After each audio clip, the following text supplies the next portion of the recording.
जिसके परिणाम स्वरूप अपने दल बल के साथ मैं यहाँ पर आपको कथा सुनाने के लिए उपस्थित हुआ हूँ। आज इस वर्ष की ये राजस्थान की मेरी दूसरी राम कथा है और हरि इच्छा कहिए, संयोग कहिए, सुयोग कहिए। पहली कथा हम लोग मार्च के महीने में राजस्थान के संगरिया में, संगरिया धाम में गाए। वहां प्रातः स्मरणीय पूज्य श्री दयानंद शास्त्री जी महाराज की छत्र छाया में बैठ के कथा गाए। वो संगरिया धाम में कथा भई और दूसरी कथा चित्रकूट धाम में आज से प्रारंभ हो रही है राजस्थान की धरती पर।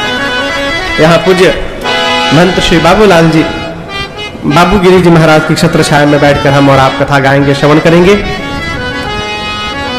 आज से लगभग 2 वर्ष पूर्व, 2 साल ना, 2 वर्ष पूर्व मेरे पूज्य महाराज श्री यहाँ पर कथा गा करके गए हुए हैं। तो आज से मैं नहीं बोलूंगा, उनकी कृपा प्रसादी ही मेरे मुख से कथा बुलवाएगी।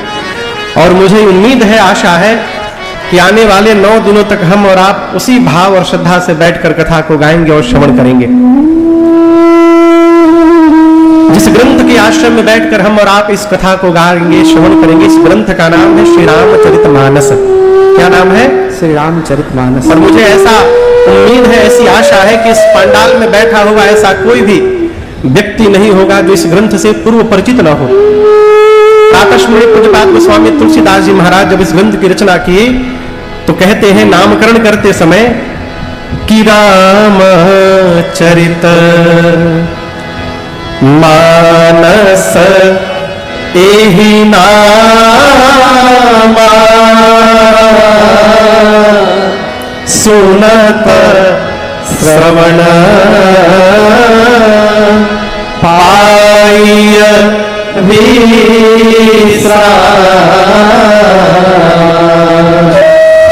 पूज्यपाद गोस्वामी तुलसीदास जी कहते हैं कि इस ग्रंथ का नाम है श्री रामचरितमानस। और आपसे निवेदन करूं, इस ग्रंथ से पूर्व श्री राम जी के चरित्र पर जितने ग्रंथ बने सबके नाम रामायण रखे गए। प्रायः अध्यात्म रामायण, आनंद रामायण, श्रीमद् वाल्मीकि रामायण।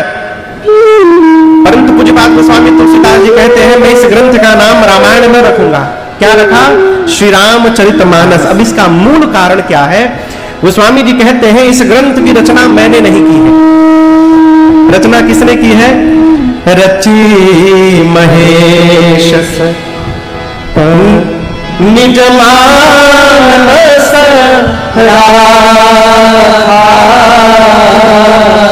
पाए सुसमय शिवासन पूज्यपाद गोस्वामी तुलसीदास जी कहते हैं इस ग्रंथ की रचना किसने की? तो सबसे पहले भूत भावन भगवान शिव ने इस ग्रंथ की रचना की। रचि महेश निज मानस राखा, मानस यानी मन में। गोस्वामी जी कहते हैं मैं उसी ग्रंथ को, उसी चरित्र को लिखने जा रहा हूं जिस चरित्र की रचना करके भगवान शंकर ने अपने मानस में स्थान दिया। अर्थात जो कथा हम और आप गाने जा रहे हैं, सुनने जा रहे हैं, ये कथा भगवान शिव के मानस से प्रवाहित हुई है। गोस्वामी तुलसीदास जी कहते हैं राम जी का जो चरित्र शिव के मानस से प्रवाहित हुआ है उस ग्रंथ का नाम होगा रामचरितमानस। जो रामचरित्र मानस से प्रकट हुआ है उसका नाम रखा रामचरितमानस। और इस नामकरण का एक सबसे महत्वपूर्ण भाग मैं आपको बताऊं, यहां दर्शन करिए। श्री रामचरितमानस, सबसे नीचे कौन सा शब्द है? कहिए कहिए, जोर से कहिए। मानस। मानस। मानस के ऊपर कौन सा शब्द है? श्री रामचरित। पूज्यपाद गोस्वामी तुलसीदास जी महाराज कहना चाहते हैं इस ग्रंथ को जो भी जीव पढ़कर, सुनकर, समझने का प्रयास करेगा उसके मानस यानी मन पर एक न एक दिन पूरा श्री रामचरित्र आकर के स्थापित हो जाएगा। ये इस ग्रंथ की महिमा है। पूज्यपाद गोस्वामी तुलसीदास जी महाराज घोषणा करते हैं इस कलिकाल में राम चरण रति जो चाह। ये रति कहते हैं प्रेम की एक्सट्रीम हाइट को, पराकाष्ठा को। प्रेम की जो सर्वोच्च ऊंचाई है उस प्रेम का नाम है रति। यही प्रेम भरत जी तीर्थराज प्रयाग में मांग रहे हैं। अर्थ न धर्म न काम रुचि गति न चहो निर्वाण जन्म जन्म रति राम प्रद यह वरदान। भरत भैया जिस प्रेम की याचना कर रहे हैं, गोस्वामी तुलसीदास जी कह रहे हैं कि वो प्रेम हमको आपको सहज में प्राप्त हो सकता है। उपाय, राम चरण रति जो चह अथवा पद निर्वाण, दोनों में से कोई एक। यदि आप राम जी के चरणों में रति चाहते हैं अथवा परम पद को प्राप्त करना चाहते हैं, उपाय, एक उपाय है। गोस्वामी जी कहते हैं, भाव सहित सोयह कथा करऊ श्रवण पुट पान। बाबा कहते हैं, भगवान के चरणों में रति प्राप्त करना हो अथवा परम पद को प्राप्त करना हो, एक काम करिए। क्या? भाव के साथ केवल इस कथा को सुनने का स्वभाव बना लीजिए। सुनने का स्वभाव नहीं, भाव के साथ सुनने का स्वभाव। क्षमा करिएगा, ये तो धर्म नगरी है। पहले दिन की कथा में पूरा पंडाल भरा हुआ है, तो आगे न जाने 9 दिन और क्या होगा भगवान जाने है। लेकिन मैं आपसे ये कहना चाहता हूं, सरकार जो कथा होती है, आयोजक कथा कराते हैं, पहली बार जहां कथा गाने हम लोग जाते हैं, तो मैं निवेदन करता हूं आयोजकों से कि आप पहले दिन श्रोताओं को केवल बुलाइएगा, डे 1 को। पहले दिन की श्रोता दूसरे दिन कैसे आएगी, ये मेरे रघुनाथ जी का काम है, ये आयोजक का काम नहीं है। जो पहले दिन आएगा वो दूसरे दिन आएगा ही आएगा, कहां जाएगा? जहां जाइएगा वहीं पाइएगा, सुने बिना रह ना पाइएगा। इसलिए लौट कर फिर यहीं आइएगा। आपकी उपस्थिति बता रही है कि भीलवाड़ा धर्म नगरी है, और ये इसका कारण है। मूल में हमारे पूज्य महाराज श्री मंच पर विराजमान है। ऐसे ऐसे विभूति जहां पर रहेंगे, कोई भी नगरी धर्म नगरी में परिवर्तित हो सकती है। तो आज तो प्रथम दिवस है, और हम कल रात को 11 बजे से चल रहे हैं, सो नहीं पाए हैं अभी तक। तो कथा में आने के बाद सारी नींद चली गई है। अब आप लोग की उपस्थिति देख करके, और महाराष्ट्र की उपस्थिति मंच पर है, निद्रा चली गई। अब रात को सोया जाएगा, लेकिन खूब आनंद की वर्षा 9 दिन होने वाली है।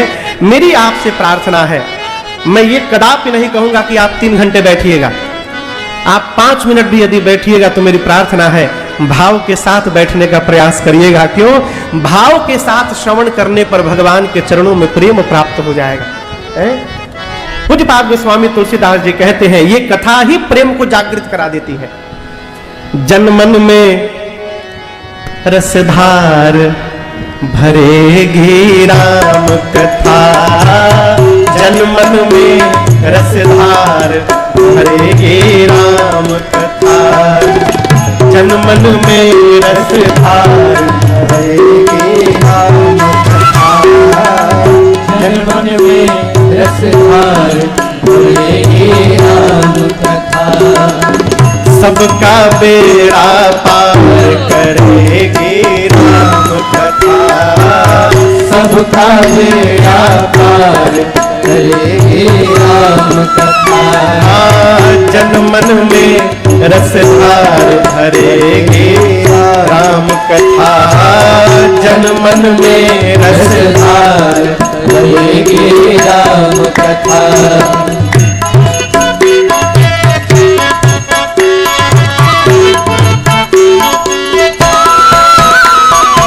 राम लखन प्रिय भरत शत्रुघ्न, संग जानकी अंजनी नंदन, राम लखन प्रिय भरत शत्रुघ्न, संग जानकी अंजनी। पूरा पंचायत स्वरूप। राम लखन प्रिय भरत शत्रुघ्न, संग जानकी अंजनी नंदन, राम लखन प्रिय भरत शत्रुघ्न, संग जानकी अंजनी नंदन। सुनकर मन मंदिर दरबार करे राम कथा, मन मंदिर दरबार करे राम कथा, जन मन में रसधार भरेगी राम कथा, जन मन में रसधार भरेगी राम कथा।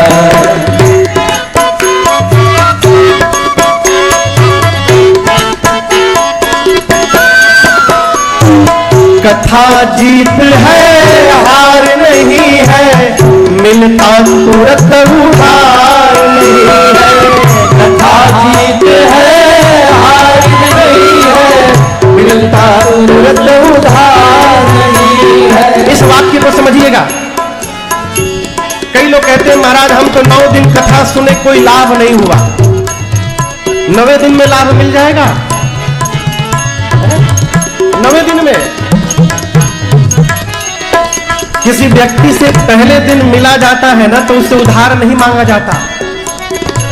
पहले दिन मिलेगा, रुपया उधार मांगिएगा तो 1 रुपया भी उधार मिलने वाला नहीं है। उधार कब मिलेगा?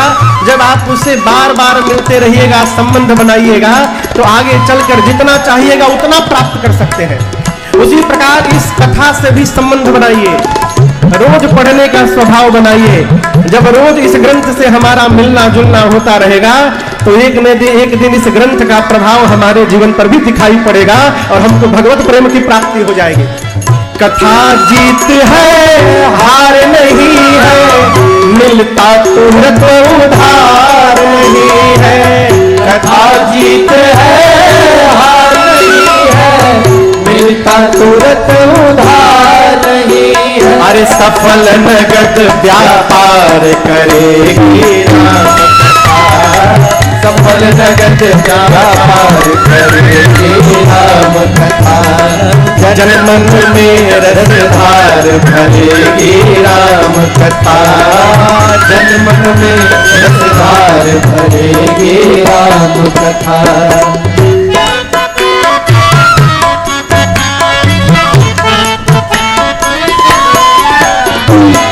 राम कथा जो श्रवण कराते तरल प्रेम से सुनने आते। राम कथा जो श्रवण कराते तरल प्रेम से सुनने आते। राम कथा जो श्रवण कराते तरल प्रेम से सुनने आते। राम कथा जो श्रवण कराते तरल प्रेम से सुनने आते। अरे सबको भव से पार राम कथा, सबको भव से पार करेगी राम कथा। जन मन में रसधार भरेगी राम कथा, जन मन में रसधार भरेगी राम कथा। सबको तेरा पार करेगी राम कथा, सबका बेड़ा पार करेगी राम कथा। जन मन में रसधार भरेगी राम कथा, जन मन में रसधार भरेगी राम कथा। जीवन का उद्धार करेगी राम कथा। कथा समझ में न आवे उसके बाद भी सुनने आइए। एक बार सुनने से कुछ होने वाला नहीं है। मुझे याद है सरकार, बहुत पहले की बात है, पूज्य महाराज श्री के साथ एक कथा में मैं गया हुआ था तो एक श्रोता आए, बोले महाराज आपने कहा था कि ये राम कथा सब मनोकामना पूर्ण कर देती है। मैं एक कामना लेके 1 साल से पढ़ रहा हूं, मेरी कामना पूरी नहीं हुई अब तक। महाराज से पूछे बताओ तुम कामना कौन सी रखे हो? उसने कहा महाराज पड़ोसी से बहुत परेशान हूं मैं, यही सोच करके रोज पढ़ता हूं कि किसी तरह यहां से चला जाए, जा ही नहीं रहा है। संबंध बनाइए मानस से, नित्य मिलने का संबंध बनाइए। पूज्यपाद गोस्वामी तुलसीदास जी महाराज कहते हैं इस कथा की परंपरा में कि भगवान शिव ने इस कथा को मां पार्वती को सुनाया। याज्ञवल्क ऋषि को मिला, उनसे भरद्वाज ऋषि को मिला। भरद्वाज ऋषि के बाद गुरु शिष्य परंपरा से चलते चलते गोस्वामी जी कहते हैं इस कथा को मैंने सबसे पहले अपने गुरुदेव भगवान के मुख से बराह क्षेत्र में सुना। मैं पुण्य निज गुर सन सुनी, कथा सुसु कर खे,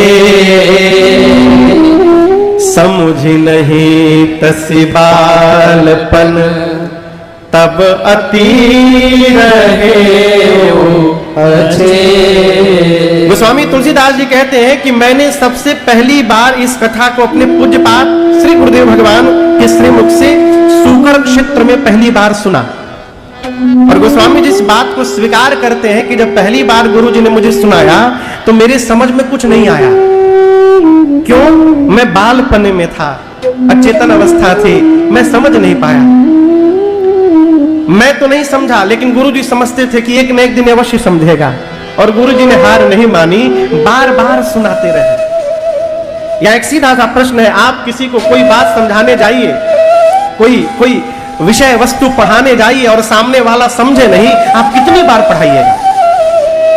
4 बार 5 बार पढ़ाने के बाद आप हाथ जोड़, भैया तारे बस के नहीं थे, आप पीछे हट जाइएगा। लेकिन गोस्वामी जी कहते हैं मैं तो नहीं समझा, लेकिन गुरु जी समझते थे। और उसके बाद भी तदपि कही गुर बारहि बारा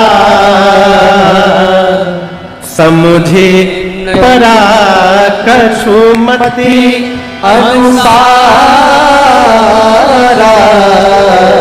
गुरु जी कहते हैं, गोस्वामी जी कहते हैं गुरु जी ने बार बार सुनाया। देखिए, किसी नल से यदि बूंद बूंद पानी गिरे ना, कोई नल खराब हो जाए तो आप कितना भी उसको टाइट करिए, उससे बूंद बूंद पानी टपकता है। ऐसा कोई नल हो जिससे बूंद बूंद पानी टपके, उस नल के पास साल 2 साल बाद जाकर देखिएगा, जहां बूंद गिर रहा होगा वहां पत्थर में आपको छिद्र दिखाई पड़ेगा। यदि किसी से कहा जाए कि पानी के बूंद से पत्थर में छेद हो गया है तो लोग कहेंगे पागल हो। लेकिन एक ही स्थान पर यदि बार बार बूंद गिरे तो पत्थर में छेद हो सकता है। उसी प्रकार बार बार जब ये भगवान की कथा कान में जाएगी ना, तो एक न एक दिन हमारे अचेतन मन पर भी छेद होगा और भगवान की कथा प्रवेश कर जाएगा। गोस्वामी जी कहते हैं गुरु जी ने हार नहीं मानी, बार बार सुनाया।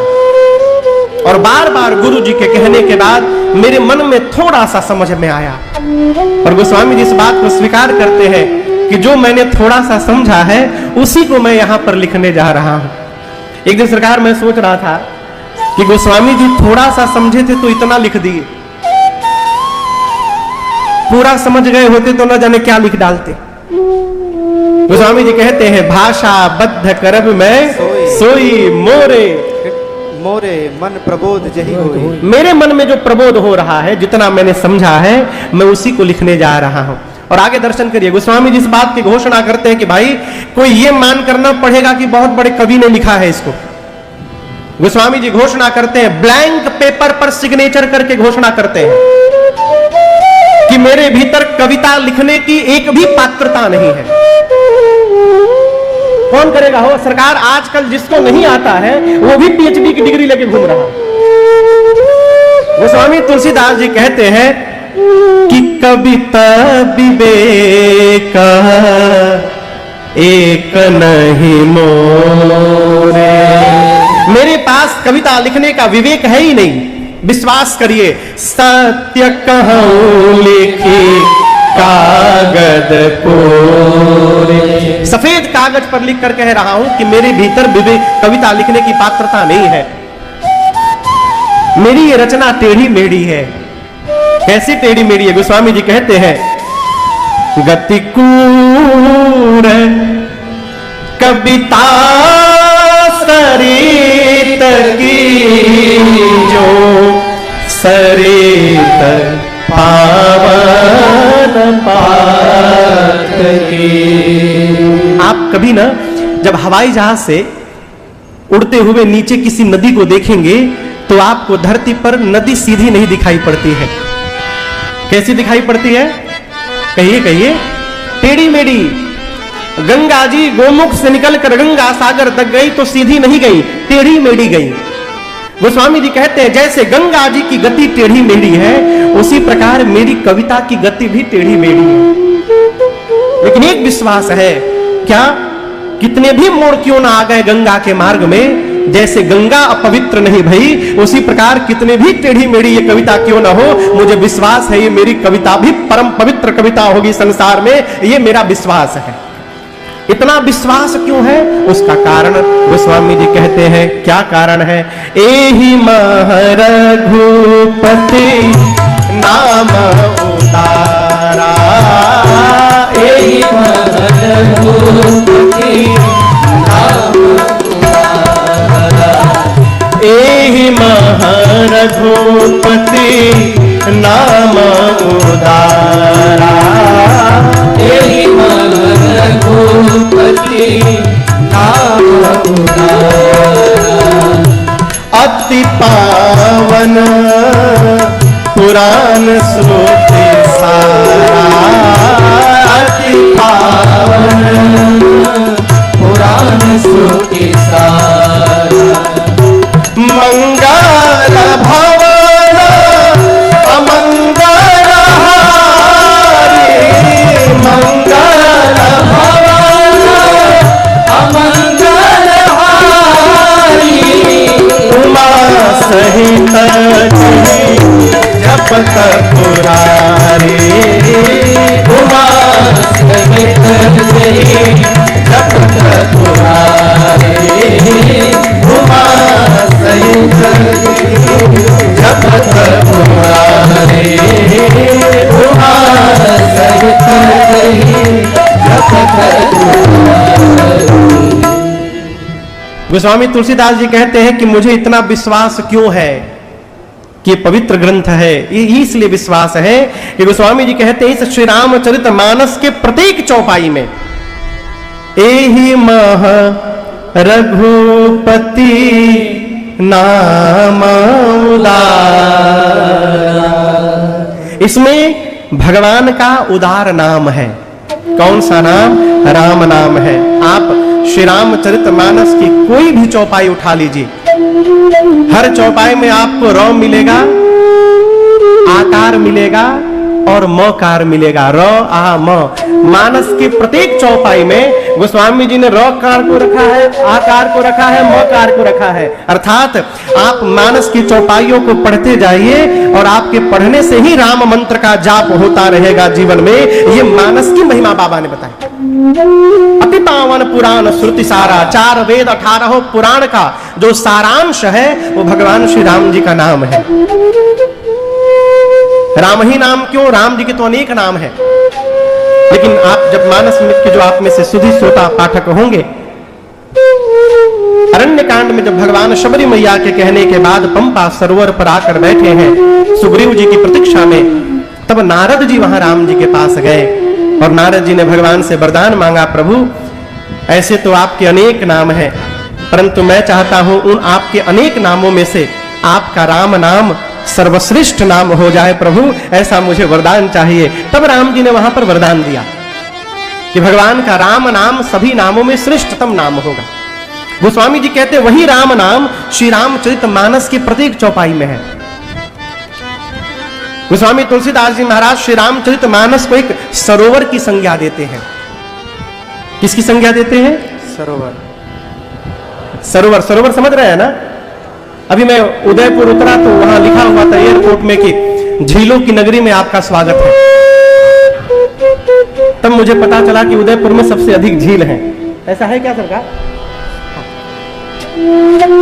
वहां पर तो बहुत सारे झील होंगे, लेकिन पूज्य महंत जी के कृपा से, हनुमान जी के आशीर्वाद से श्री राम कथा रूपी झील सरोवर आज भिलवाड़ा में भी आकर स्थापित हो गया है। यह मानस सरोवर है। पूज्यपाद गोस्वामी तुलसीदास जी कहते हैं जिस प्रकार सरोवर के 4 दिशा में 4 घाट होते हैं, उसी प्रकार इस श्री रामचरित मानस के भी 4 दिशा में 4 घाट स्थापित है। यहां तो केवल राजन आपको सुना रहा है कथा, लेकिन इस श्री रामचरित मानस में केवल एक कथावाचक नहीं है, 4 कथावाचक है। मानस के सबसे पहले वक्ता का नाम है पूज्यपाद गोस्वामी तुलसीदास जी महाराज। गोस्वामी जी कहां बैठ के कथा गा रहे हैं? तो काशी जी में एक घाट है जिसका नाम है 80 घाट। काशी के लोग हैं यहां पर? काशी के लोग हैं? काशी के? अच्छा, काशी के लोग नहीं है, चलिए हम ही मान लेते हैं काशी के पास से आए हैं। काशी में घाट है जिसका नाम है 80 घाट।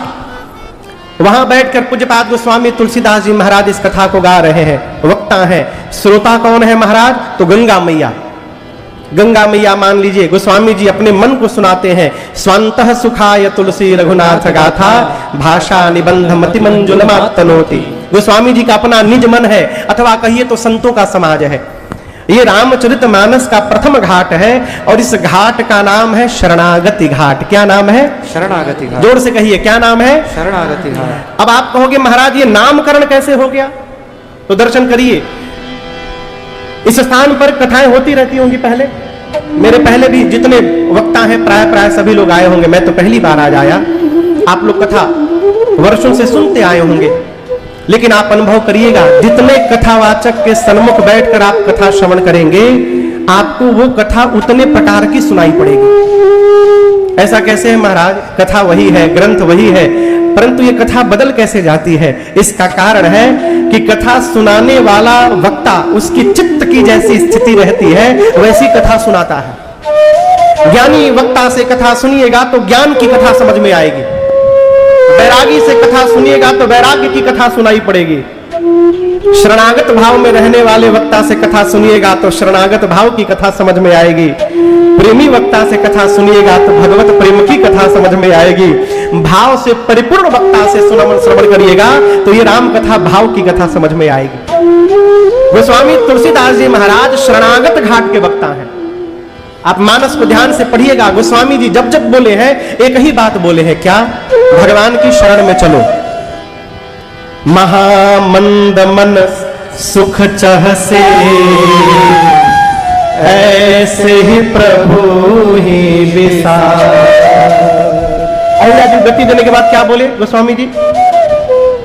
अस प्रभु दीन बंधु हरि कारण रहित दया तुलसीदास सख तेहि भजो छाड़ी कपट जंजाल। गोस्वामी जी एक ही बात कहते हैं बार बार कि जीवन में सभी समस्याओं से यदि मुक्ति प्राप्त करना चाहते हैं तो भगवान के सन्मुख जाइए। शरीर से नहीं, मन से जाइए। शरीर को संसार में लगा के रखिए, मन को परमात्मा में लगा के रखिए। राम जपते रहो और जगत का काम करते रहो। ये शरणागति भाव है। और हम आपसे निवेदन करें, 100 बीमारी की एक दवाई का नाम है शरणागति हो जाना। है प्रभु हमको तो कुछ मालूम ही नहीं है। समस्या ही तब है जब ये पता चल जाए कि हमको मालूम है। भगवान के सन्मुख जाकर स्वीकार कर लीजिए, प्रभु हमको कुछ नहीं मालूम है, हम तो अच्छे हैं चाहे बुरे हैं, है तो आप ही के नाथ। स्वीकार कर लीजिएगा तो इस जीव का उद्धार हो जाएगा। भगा दीजिएगा तो आवारा बन करके भीलवाड़ा में भटकता रहूंगा। है? लेकिन आवारा भी बनकर घूमूंगा तो मेरी नहीं जाएगी, आपकी जाएगी। क्यों? अब तक तो पतला तिलक लगाता था, जब आप भगा दीजिएगा तो मोटा तिलक लगाऊंगा। अब कोई भी पता पूछेगा तो आपका ही पता बताऊंगा और कहूंगा कि उन्हीं का दास हूं, आवारा बन के भटक रहा हूं। इससे मेरी नहीं जाएगी, आपकी जाएगी। इसलिए अपनी बचाना चाहते हैं तो हमको स्वीकार कर लीजिए, प्रभु हम आपकी शरण में आ गए हैं। 100 बीमारी की समस्या माई बाप, दवाई एक है, मानसिक शरणागति स्वीकार कर लीजिए। देखिए जीवन में अपनी परछाई आगे कब दिखाई पड़ती है पता है? अपनी जो परछाई है सरकार, वो आगे कब दिखाई पड़ती है अपने आगे पता है? कहिए। जब हम सूर्य से विमुख रहते हैं। जब सूर्य से विमुख हो जाते हैं ना तो हमको अपनी परछाई आगे दिखाई पड़ती है। फिर परछाई को हराने के लिए कितना भी तेज भागिए, आप हरा नहीं पाएंगे। आपकी परछाई आपके आगे आगे दिखाई पड़ेगी। उसी प्रकार हमको जीवन में विपत्ति हमारे आगे इसलिए दिखाई पड़ती है कि हम भगवान से विमुख होकर के बैठे हैं, इसलिए सामने विपत्ति दिखाई पड़ती है। और जिस दिन मुख भगवान की ओर घूम गया, उस दिन जीवन की सारी समस्या अपने आप हमारे पीछे चली जाएगी। फिर समस्या नहीं दिखाई पड़ेगी, जहां भी जाइएगा वहां भगवान दिखाई पड़ेंगे और जीवन में आनंद की वर्षा होती रहेगी। शरणागत भाव में आइए। गोस्वामी तुलसीदास जी महाराज शरणागति घाट के वक्ता हैं। ये पहला घाट है। गोस्वामी जी कहते हैं कि मैं आप लोगों को वो कथा सुनाने जा रहा हूं जो तीर्थराज प्रयाग में बैठकर श्री याज्ञवल्क्य ऋषि ने श्री भरद्वाज ऋषि को सुनाई। दूसरा घाट तीर्थराज प्रयाग। कथावाचक हैं याज्ञवल्क्य ऋषि और श्रोता कौन है? श्री भरद्वाज ऋषि। और इस घाट का नाम है कर्मकांड घाट। क्या नाम है? कर्मकांड घाट। इस घाट का एक संवाद मैं आपको सुनाता हूं। जहां भरद्वाज जी बैठे हैं, राम जी जब पहुंचे हैं ना भरद्वाज जी के पास, तो भरद्वाज जी ने एक सूत्र दिया है हम लोगों को। क्या? कर्म बचन मन छाड़ी छल, जब लगी जनन तुम्हार, तब लगी सुख सपने हो नहीं, किए कोटि उपचार। सामान्यतः बोलचाल में मनसा वाचा कर्मणा होता है। पहले मन से, वचन से, कर्म से। कर्म सबसे बाद में आता है, लेकिन याज्ञवल्क्य ऋषि के घाट पर भरद्वाज जी राम जी से क्या कहते हैं? कर्म वचन मन। कर्म को पहले बोला। क्यों? ये कर्मकांड घाट है। जीवन में कैसा कर्म करना है, कैसा कर्म नहीं करना है, ये सारी बातें इस घाट पर याज्ञवल्क्य ऋषि ने भरद्वाज जी को बताई। इस घाट का नाम है कर्मकांड घाट। ये श्री रामचरितमानस का दूसरा घाट है। अब याज्ञवल्क्य ऋषि भरद्वाज जी से कहते हैं, मैं आपको वो कथा सुनाने जा रहा हूं जो कैलाश में बैठकर भगवान शंकर ने मां पार्वती जी को सुनाई थी। ये तीसरा घाट श्री रामचरितमानस का। कथावाचक है भगवान शंकर और श्रोता के रूप में साक्षात मां भवानी जी विराजमान है। और इस घाट का नाम है ज्ञान घाट। क्या नाम है? ज्ञान घाट। स्थान है कैलाश। श्री रामचरितमानस में जितनी ज्ञान की बातें हैं सब भगवान शंकर ने कही है। उदाहरण देता हूं एक चौपाई, ये प्रसिद्ध चौपाई अक्सर लोग गाते हैं। भगवान शंकर मां भवानी से कहते हैं, उमा कहूं मैं अनुभव अपना, क्या? सत हरि भजन जगत सब सपना। भगवान शंकर कहते हैं, उमा मैं अपना अनुभव बता रहा हूं, भगवान का भजन ही सत्य है। इसके बाद जितना दिख रहा है, सुना जा रहा है, ये सब झूठ है। ये ज्ञान है। ज्ञान क्या? क्या सत्य है, क्या सत्य है, ये जान करके मान लेना, ये ज्ञान है। जानना ज्ञान नहीं है, जान करके मान लेना ज्ञान है। आप कहोगे महाराज जो जानेगा वो मानेगा क्यों नहीं? बिल्कुल नहीं मानेगा। अलग अलग व्यवहार है। अच्छा आप बताओ, एक दिन मरना है, किसको नहीं मालूम? ये मरना है, ये किसको नहीं मालूम? मालूम सबको है। मान कौन रहा है महाराज? क्यों? जो मान लेगा उसी दिन से झगड़ा बंद हो जाएगा। जो मान लेगा कि जाना है, उस दिन से संपत्ति का विवाद परिवार से समाप्त हो जाएगा। एक मैं घटना आपको सुनाऊं 2 साल पहले की। हमारे सरकार पूर्वांचल के एक चाचा अपने भतीजे की संपत्ति अपने नाम लिखवा ली। अपना भाई जब चला गया तो भाई की संपत्ति भतीजे को मिलेगी। वो चाचा गए गांव, धोखे से भतीजे की संपत्ति अपने नाम करवा के बंबई आ गए। जब भतीजे को पता चला तो बढ़िया मिठाई का डब्बा खरीद के 11 किलो मिठाई लेकर के पहुंचा बंबई चाचा के घर। मिठाई रख करके दंडवत करके कहा, चाचा आज मैं इतना प्रसन्न हूं आप सोच नहीं सकते हैं। चाचा पूछे क्यों? भतीजे ने कहा, चाचा मैं इस बात से आनंदित हूं कि जिस संपत्ति को बाबा नहीं ले जा पाए, जिस संपत्ति को हमारे बाबूजी नहीं ले पाए, ले गए, हमारे खानदान में ऐसा कोई जन्म तो लिया है जो उस संपत्ति को लेकर के अपने साथ जाएगा ऊपर। इस बात की प्रसन्नता है मुझे। चाचा पूछे मतलब? अरे आप हमारी संपत्ति अपने नाम लिखवा लिए तो छोड़ के तो जाएंगे नहीं यहाँ नीचे, आप जाएंगे तो लेकर के जाएंगे ही ऊपर। इस बात की मुझे बड़ी प्रसन्नता है। प्रणाम करके वापस चला आया गांव। चाचा को रात में नींद नहीं आई। 1 सप्ताह बाद जहाज पकड़ के गए गांव, माफी मांगे और भतीजे की संपत्ति वापस करके वापस बंबई पहुंच गए। ये क्या है? ये जान लेना कि जाना है, ये ज्ञान है। जान करके मान लेना, मान लेने के बाद व्यवहार में विरोध समाप्त हो जाएगा। भगवान शंकर ज्ञान घाट के वक्ता है। ये श्री रामचरितमानस का तीसरा घाट है। अब शंकर भगवान मां पार्वती से कहते हैं, देवी मैं आपको वो कथा सुनाने जा रहा हूं जो नीलगिरी पर्वत पर श्री कागभूषुंडी जी महाराज ने गरुड़ जी महाराज को सुनाई। ये श्री रामचरितमानस का चौथा घाट। वक्ता है श्री काकभुशुंडी जी महाराज कौआ है और श्रोता के रूप में, प्रधान श्रोता के रूप में पक्षियों के राजा भगवान श्री हरि के वाहन परम भागवत अति नैकट्य निवास स्थान प्राप्त कर चुके भगवान के, उनके वाहन श्री गरुड़ जी महाराज। ये प्रधान श्रोता है। स्थान है नीलगिरी पर्वत हिमालय में और इस घाट का नाम है भक्ति घाट। क्या नाम है? भक्ति घाट। देखिए जीवन में भक्ति का क्या महत्व है ये काकभुशुंडी जी ने बताया। आप उत्तरकांड पढ़िएगा, प्रसंग है। सरकार गरुड़ जी महाराज पूछते हैं काकभुशुंडी जी से कि ये बताइए, आपको तो वरदान है कि आप कोई भी शरीर धारण कर सकते हैं, तो आप ये कौवे के रूप में क्यों बने रहते हैं? कौवा तो पक्षियों में चांडाल कहा जाता है, आप ये चांडाल का शरीर धारण करके बैठे हुए हैं। तब काकभुशुंडी जी ने कहा गरुड़ जी से, हे पक्षीराज, एहि तन राम भगति ऊरजा।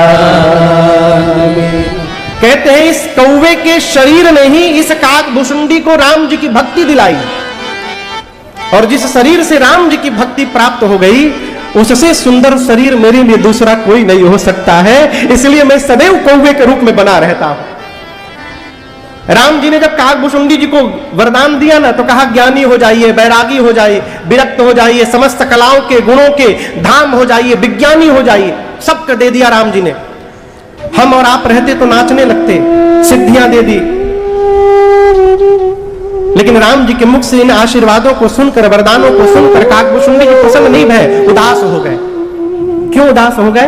काकभुशुंडी जी सोचने लगे कोई इस घर में सब्जी बनावे, शुद्ध देशी घी में सब्जी बनावे, उस सब्जी में हल्दी पाउडर भी डाले, धनिया पाउडर भी डाले, जीरा पाउडर भी डाले, गरम मसाला भी डाल दे, क्रीम भी डाल दे, थोड़ा कसूरी मेथी भी डाल दे, रगड़ के सब डाल दे। और यदि नमक न डाले तो आप कहिए, नमक न पड़े तो क्या वो सब्जी मुख में जाएगा?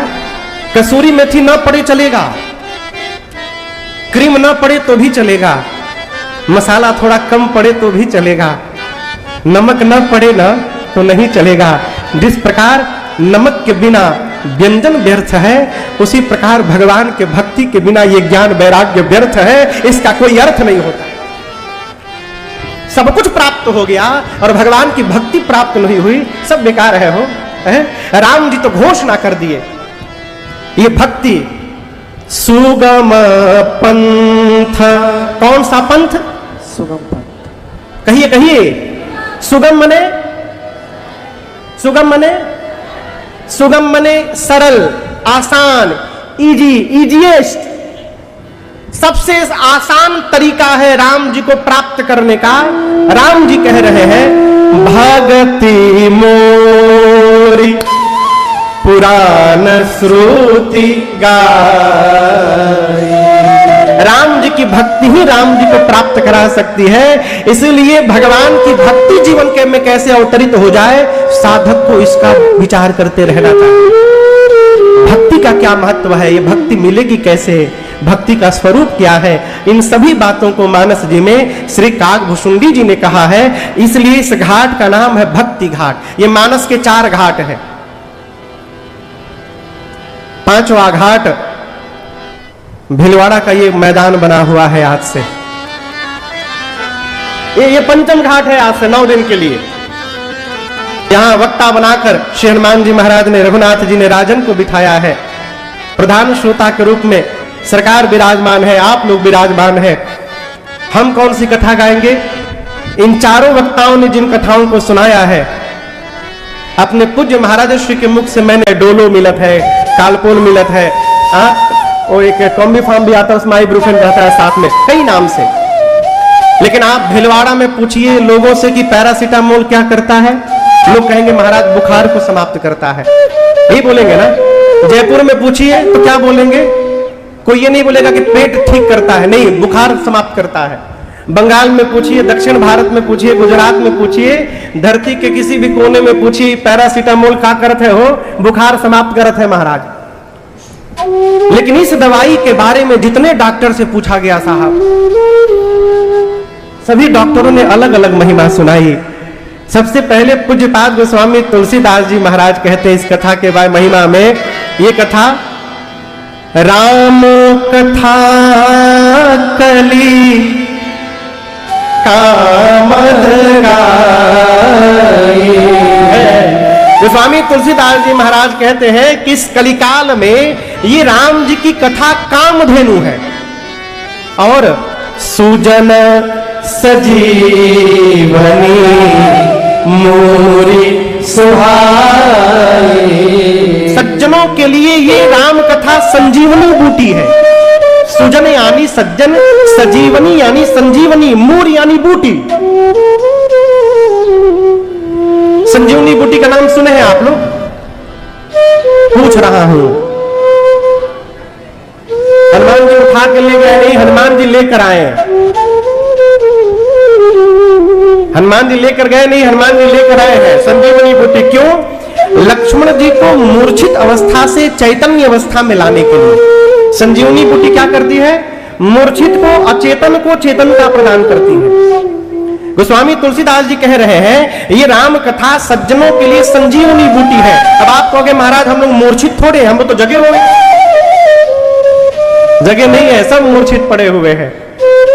देखिए मैं आपसे निवेदन करूं,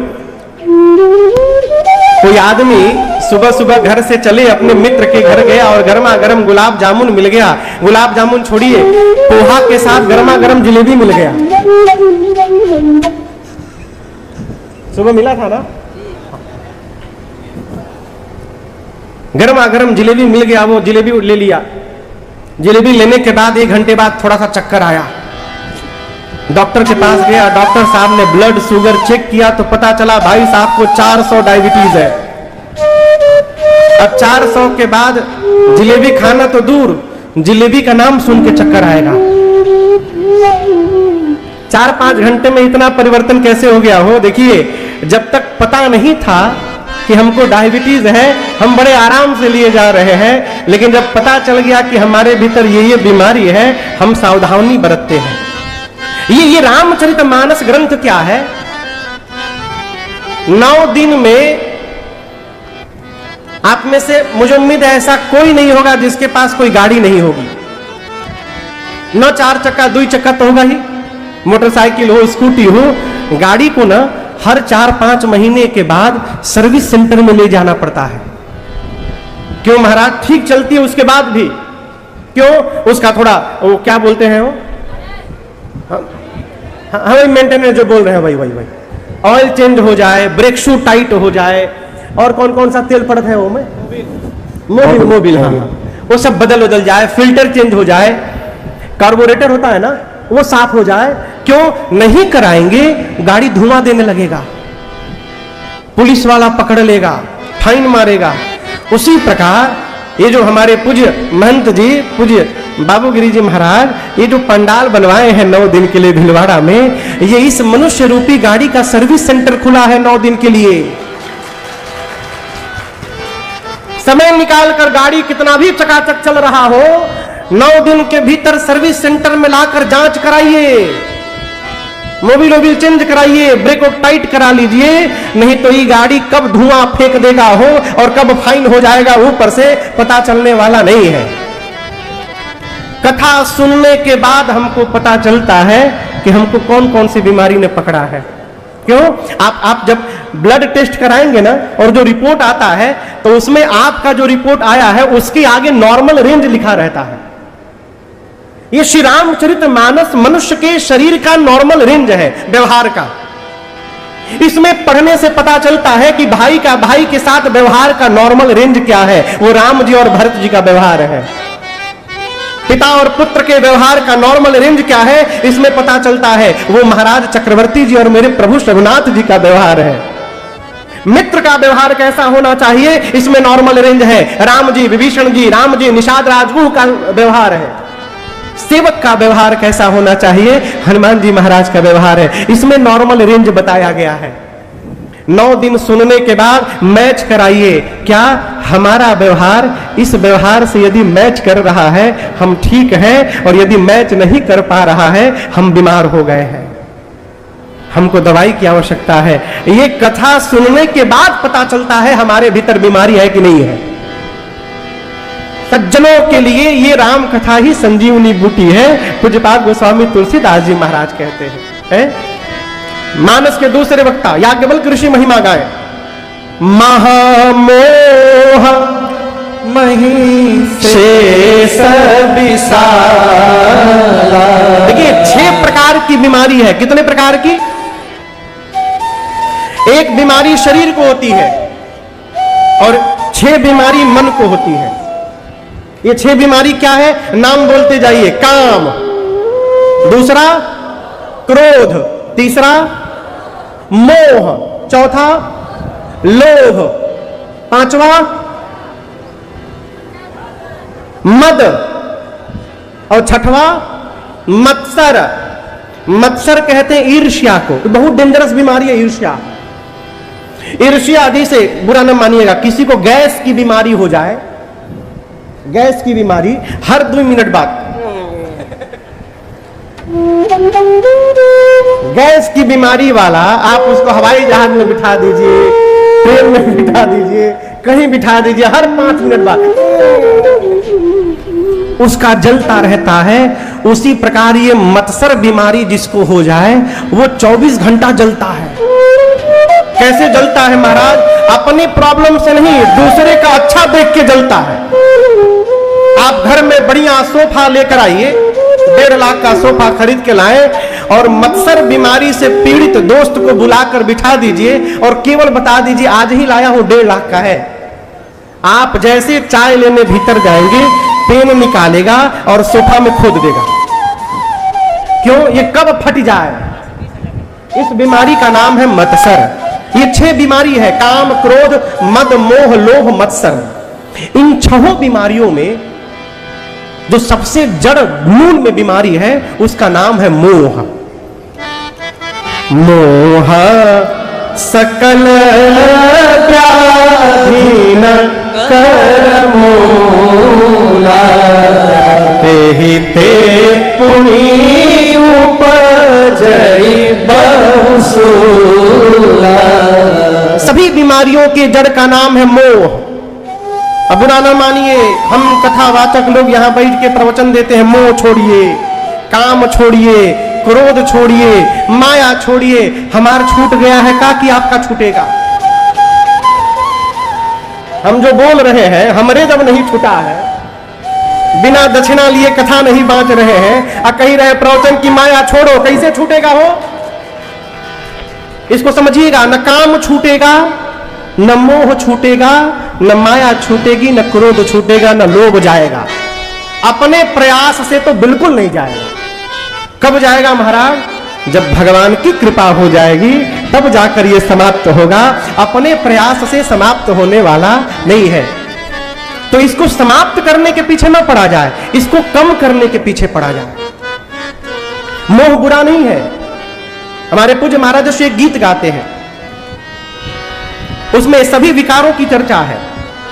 कहते क्रोध, एक बार क्रोध भी करिए परंतु ध्यान रहे बोध नष्ट ना होवे। क्रोध का पहला अटैक बुद्धि पर होता है। आदमी क्रोध में आपन खोपड़ी दीवार पर मार देता है। दीवार फूटेगा कि खोपड़ी फूटेगी है? लेकिन उस समय पता नहीं चलता। साधक कहता है एक बार क्रोध भी करिए पर बोध नष्ट ना होवे। स्वार्थ भी बुरा नहीं है, लेकिन कितना स्वार्थ करना, औरों को कष्ट ना होवे। जीव कोई रूठे ना और इतनी दे वो हवा, ये गुब्बारा फूटे ना। अरे कर्म करो पर ध्यान रहे, पथ छूटे ना। और इतनी दे वो हवा, ये गुब्बारा फूटे ना। कहते मोह छोड़ो। कैसे छोड़ो? साधक कहता है बिन मोहन फेरी जाए इस जगत कर्म की माला। बिना मोह में पड़े हम और आप व्यवहार ही नहीं कर सकते। इम्पॉसिबल। बिन मोहन फेरी जाए इस जगत कर्म की माला, पर मोह न इतना करिए, दे जगा द्वेष की ज्वाला। परिणाम निगाह तक उठे ना, इतनी देवो हवा ये दोबारा फूटे ना। मोह से खतरा नहीं है, महामोह से खतरा है। याज्ञवल्क्य ऋषि कहते हैं जीवन में जब महामोह हो जाए, याज्ञवल्क्य जी ने इस महामोह को महिषासुर की संज्ञा दी। महामोह महिषेश विशाला। महिषासुर को आप लोग जानते हैं ना? कहिए कहिए, कोई बोल ही नहीं रहा है सरकार। महिषासुर को आज तक कभी देखे हैं? अरे हम सही का नहीं पूछ रहे हैं, सही का कैसे देखिएगा? फोटो में मूर्ति में देखा है, दुर्गा पूजा की मूर्ति में दुर्गा माई जिसको मारती है वही महिषासुर है। भैंस के ऊपर बैठा रहता है महिषासुर। वो स्वामी जी कह रहे हैं कि जिस प्रकार महिषासुर का वध मां ने किया, उसी प्रकार महामोह रूपी महिषासुर का वध करने के लिए ये राम जी की कथा ही काली मां के समान है। जो इस कथा रूपी मां की शरण में रहेगा, उसके जीवन का महामोह रूपी महिषासुर समाप्त हो जाएगा। ये कथा भगवान की कथा चंद्रमा के अमृत के समान है, जिसको संत रूपी चकोर सदैव पान करने के लिए लालायित रहते हैं। अब तीसरे घाट पर भगवान शंकर ने मां पार्वती से महिमा गाई।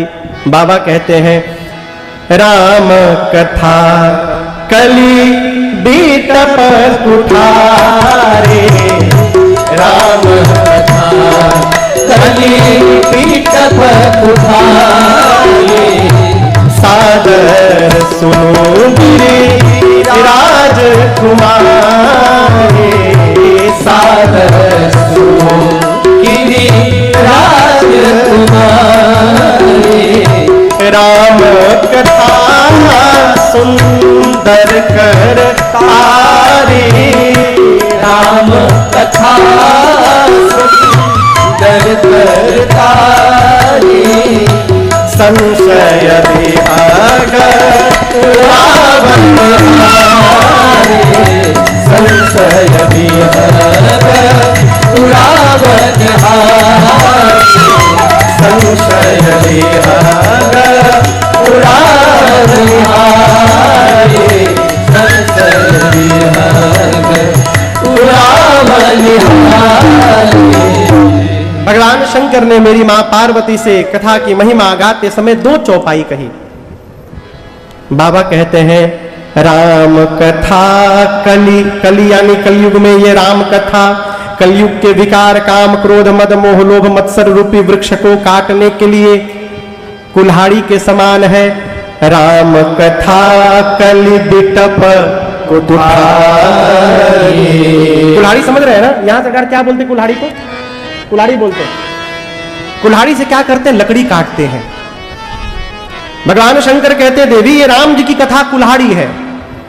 जो अपने पास इस कथा रूपी कुल्हाड़ी को रखेगा, उसके जीवन के ये जो विकार के वृक्ष हैं, काम क्रोध मद मोह लोभ मत्सर रूपी वृक्ष, ये भगवान की कथा रूपी कुल्हाड़ी ही एक दिन इन वृक्षों को काट के समाप्त कर देगी। मैया हाथ जोड़ के बैठी हैं। बाबा कहते देवी एक और बात कहता हूं, राम कथा सुंदर करता। ताली मने तारी। राम जी की कथा हाथ की सुंदर ताली है। कैसी ताली है? सुंदर ताली। हम बोलने के लिए कह रहे हैं, बजाने के लिए नहीं बोले। राम जी की कथा हाथ की कैसी ताली है? सुंदर ताली। तो क्या बदसूरत ताली भी होती है क्या महाराज? हाँ होती है मैया। मैया बोल रही नहीं होती, होती है। यदि बदसूरत ना होती तो सुंदर क्यों कहा जाता? दो आदमी यदि खड़े हैं साथ में, और यदि एक आदमी के लिए कहा जा रहा है कि महाराज ये दाहिने वाले बड़े ईमानदार हैं, इसी में छिपा है कि बाएं वाला बेईमान है, अलग से बोलने की आवश्यकता नहीं है उसको। गोस्वामी जी कहते हैं राम जी की कथा हाथ की सुंदर ताली। सुंदर ताली मतलब जो ताली सम पर गिरे, ताल पर गिरे, मधुर मधुर ताली गिरे। मधुर मधुर नाम सीताराम सीताराम है। अब बदसूरत ताली जो जहां मन करे वहीं गिर जाए, कोई नियम कानून नहीं उसका। बाबा कहते हैं राम कथा सुन दर करता रे, राम कथा सुन दर करता रे, संशय देह उड़ावने हारे, संशय देह उड़ावने हारे, संशय देह उड़ावने हारे।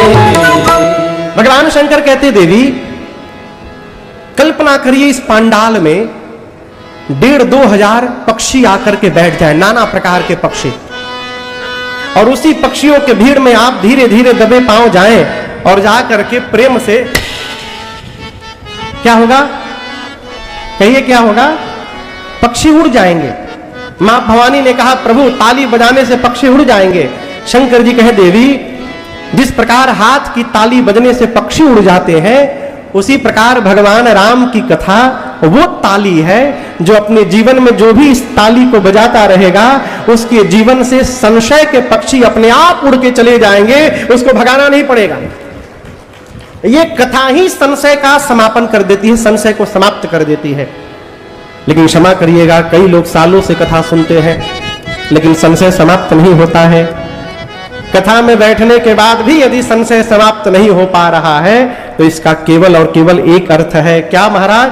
कथा में शरीर बैठा रहा, मन कथा के बाहर घूम रहा है पंडाल पर। देखिए बुरा ना मानिएगा, कथा में कई लोग कई हेतु से आते हैं। कई लोग तो सरकार बोलूं, कई लोग सरकार को प्रसन्न करने के लिए आएंगे और 3 घंटे की कथा में कम से कम 20 बार सरकार को दंडवत करेंगे। सरकार क्यों? सरकार देख ले वो आए हैं बस। कई लोग अपने बगल वालों को दिखाने आएंगे, देखो हम कथा सुनत है। कई लोग तो कई कारण से आते, कई लोग बदलने भी आते हैं। 9 दिन की कथा में घर का सारा चप्पल जूता नया हो जाएगा। है? कथा में बैठने के बाद भी कथा समाप्त, संशय समाप्त नहीं हुआ, इसका केवल और केवल एक अर्थ है, कथा में हमारा शरीर बैठा रहा, मन बाहर भटकता रहा। मेरी आपसे प्रार्थना है, पुनः कह रहा हूं, कथा पंडाल में 10 मिनट भी बैठिए तो शरीर के साथ मन को भी यहीं बिठा करके रखिए। ऐ साहब, न जाने कौन सी बात जीवन को प्रभावित कर जाए हो और हमारी जीवन की दशा दिशा दोनों बदल जाए, कोई नहीं जानता। ये मानस के 3 घाट के वक्ता हुए। घाट कितने हैं मानस जी में? 4। 3 स्थान पर कथावाचक ने महिमा गाई, लेकिन चौथे स्थान की महिमा अद्भुत है। यहां वक्ता ने महिमा नहीं गाई, वक्ता से पहले श्रोता महिमा गाने लगे। यह स्थान है नीलगिरी पर्वत, जहां कथावाचक है श्री काकभुशुंडी जी महाराज और श्रोता प्रधान है पक्षियों के राजा गरुड़ जी।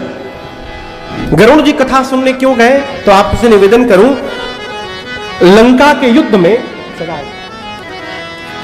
युद्ध में जब प्रभु श्री राम और लक्ष्मण भैया नाग पास में बांध दिए गए, भगवान नाग पास में बंध गए, तो नारद जी ने गरुड़ जी महाराज को भेजा कि जाइए, आप गरुड़ हैं, आप सर्प को खाते हैं, भगवान लक्ष्मण जी के साथ सर्प बंधन में है नाग पास में, आप जाकर भगवान को उस बंधन से मुक्त करिए।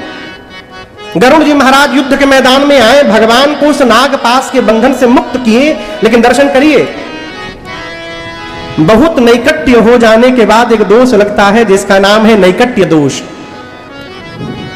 श्रेष्ठ से जब बहुत निकटता हो जाए सरकार तो ये दोष लग जाता, फिर जीव सोचने लगता है हमारे में गुरुजी में अंतर का है, जैसे गुरुजी वैसे हम।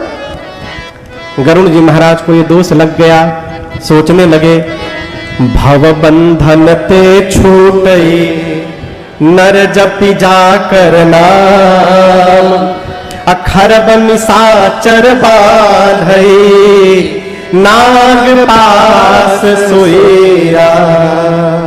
गरुड़ जी महाराज सोचने लगे कि जिस भगवान के नाम जपने से जीव भाव बंधन से मुक्त हो जाता है, राम जी को छोड़िए, राम जी का नाम जब जीवों को भाव बंधन से मुक्त करता है, उन राम जी को ये राक्षस बांध लिए, इम्पॉसिबल, ये हो नहीं सकता, असंभव। मैंने जिनका बंधन खोला है वो भगवान नहीं हो सकते। पकड़ा भ्रम ने, माया ने, मोह ने। गरुड़ जी को भगवान में ही संशय हो गया, ये भगवान नहीं हो सकते, भगवान को कौन बांधेगा। यह एक निवेदन करूंगा मैं आपसे, अपने से बड़े की जब कोई बात समझ में न आवे ना, कोई बात हो चाहे कोई व्यवहार हो, तो गरुड़ जी की तरह बड़े पर संशय नहीं करना चाहिए। ये स्वीकार करना चाहिए कि अभी हमारी बुद्धि इस बात को समझने योग्य नहीं भई है, हमारी पात्रता ऐसी नहीं है कि हम इस व्यवहार को समझ जाएं। होता क्या है, जीव अपने श्रेष्ठ पर ही संशय कर लेता है। गरुड़ जी बोले मन में भगवान नहीं है। पहुंचे नारद जी के पास, जाकर बोले नारद जी कहां भेज दिए थे, वो भगवान थे। नारद जी मुस्कुरा कर बोले पकड़ लिया आपको भी पकड़ लिया। गरुड़ जी बोले क्या पकड़ लिया, बोले बीमारी ने, बहुत खतरनाक बीमारी, हमको भी पकड़ा था एक बार। अब आप सोचिए कोई कह दे कि आपको बहुत खतरनाक बीमारी ने पकड़ लिया है, नींद चली जाएगी। गरुड़ जी बोले फिर, नारद जी बोले मेरे पिताजी के पास जाइए, ब्रह्मा जी के पास। गरुड़ जी महाराज दौड़कर ब्रह्मा जी के पास गए, पूरी बात बताए। ब्रह्मा जी बोले आपको भी पकड़ लिया। जेही बहु बार नचावा मोही, सोई व्यापे बेहंग पति तो ही। बोले इस बीमारी ने मुझे भी बहुत बार नचाया है गरुड़ जी। ब्रह्मा जी बोले मैं आपकी बीमारी दूर नहीं कर सकता।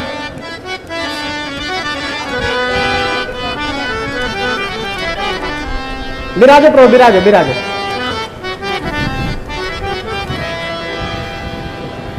जी जी जी जी जी जी, दंडो दंडो, विराजे जी जी जी, बड़ी कृपा, बड़ी कृपा, जय जय। जैसे पहुंचे हैं ना, उसी तरह गरुड़ जी महाराज पहुंचे थे ब्रह्मा जी के पास। ठीक इसी तरह सरकार ब्रह्मा जी के पास आए। गरुड़ जी बोले हमको क्या हुआ है, पता नहीं चल रहा हमको। ब्रह्मा जी बोले बहुत खतरनाक बीमारी हो गई है आपको, इस बीमारी ने हमको भी कई बार पकड़ा हुआ है। गरुड़ जी बोले तब? ब्रह्मा जी बोले आपको स्पेशलिस्ट के पास जाना पड़ेगा, हमारे पास आपका ट्रीटमेंट नहीं है। बोले किसके पास जाऊं? रेफर किया ब्रह्मा जी ने, कैलाश पहुंचिए शंकर जी के चेंबर में। गरुड़ जी महाराज कैलाश जाने लगे, बीच रास्ते में बाबा नंदी पर सवार मिल गए। गरुड़ जी बोले प्रभु जय जय जय जय, आप ही के पास जा रहा था। ब्रह्मा जी ने देखिए एक प्रिस्क्रिप्शन देखिए रेफर किया है आपके पास, मुझे बहुत खतरनाक बीमारी हो गई है कोई। शंकर जी बोले आप तो रास्ते में मिले हैं, चेंबर मेरा कैलाश में है, रास्ते में ट्रीटमेंट कैसे करूंगा आपको। अब गरुड़ जी बोले आप ही लास्ट होप है हमारा, अब आप ही के शरण में आया हूं, कुछ करिए। शंकर जी बोले लक्षण बताइए। गरुड़ जी ने पूरी बात बताई। शंकर भगवान मुस्कुरा गए, बोले मुझे पता चल गई आपको कौन सी बीमारी हुई है, और ये भी पता चल गया है आपकी बीमारी जाएगी कैसे। गरुड़ जी बोले कैसे जाएगी? शंकर जी बोले तब ही होई सब संशय भंगा, कब? जब बहुकाल करिया सत्संग।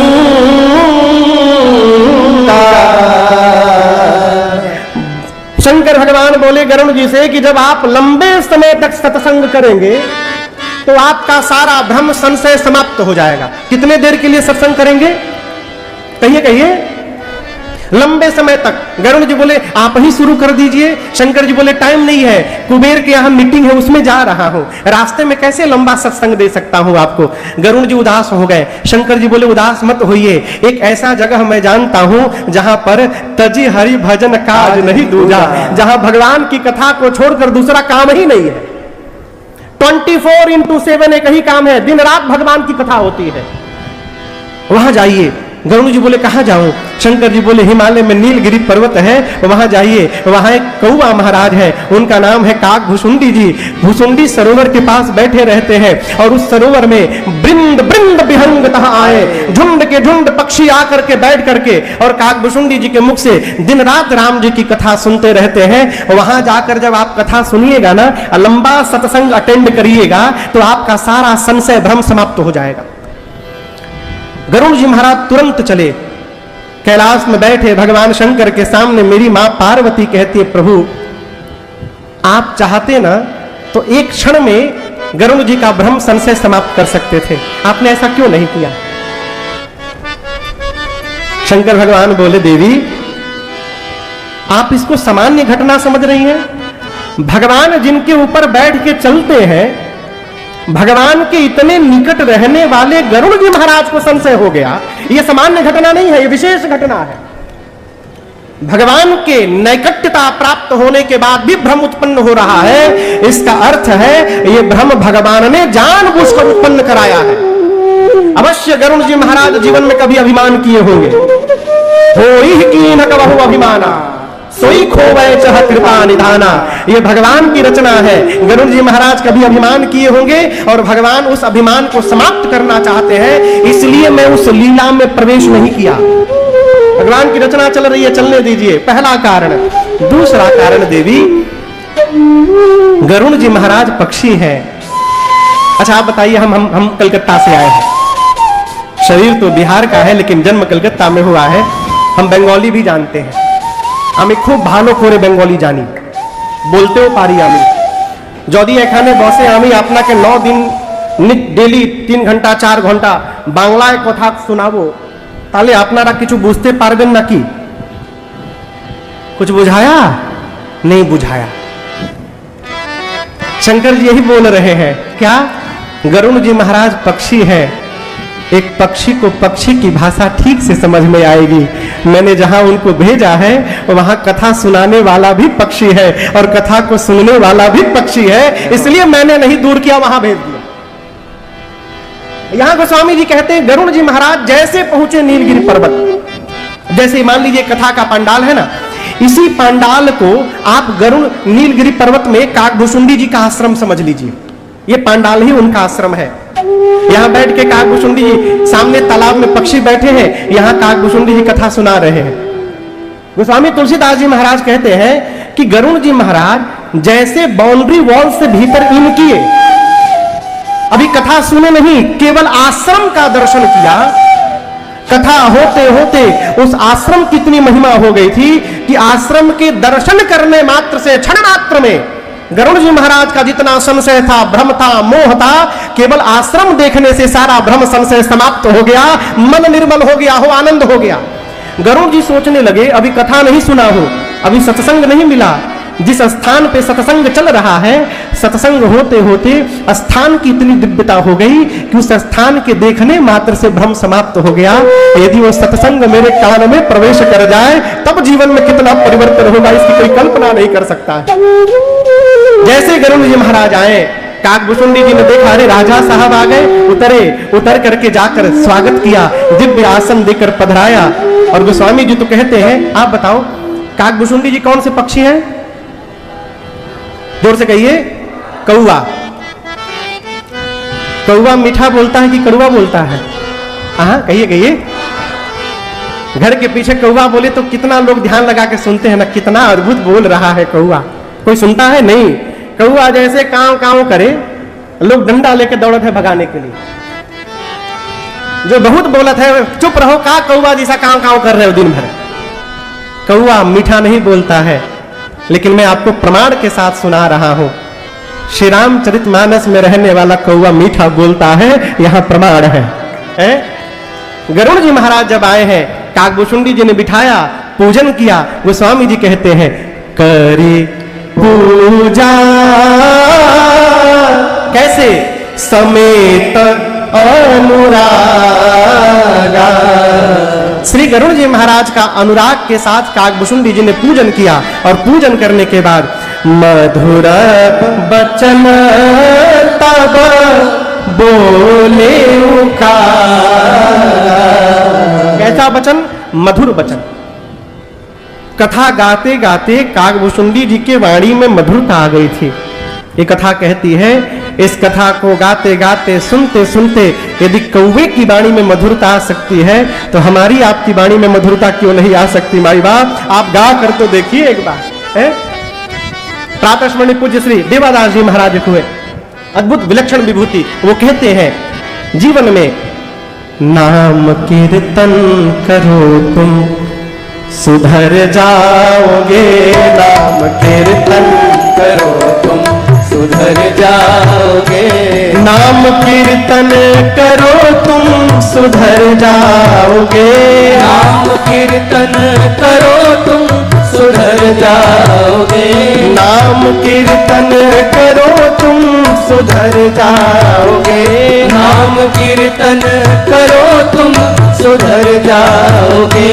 पाके हरि प्रेम निश्चित ही तर जाओगे। पाके हरि प्रेम निश्चित कर जाओगे।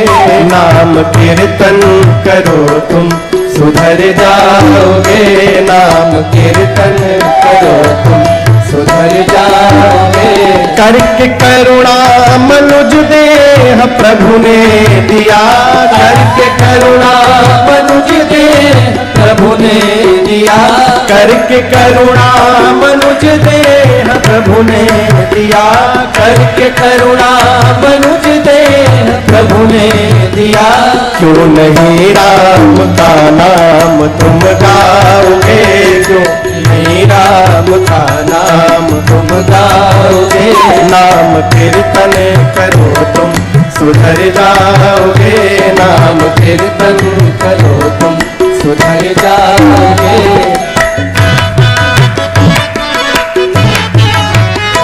चाहे हो तुम पतित या पवित्रात्मा।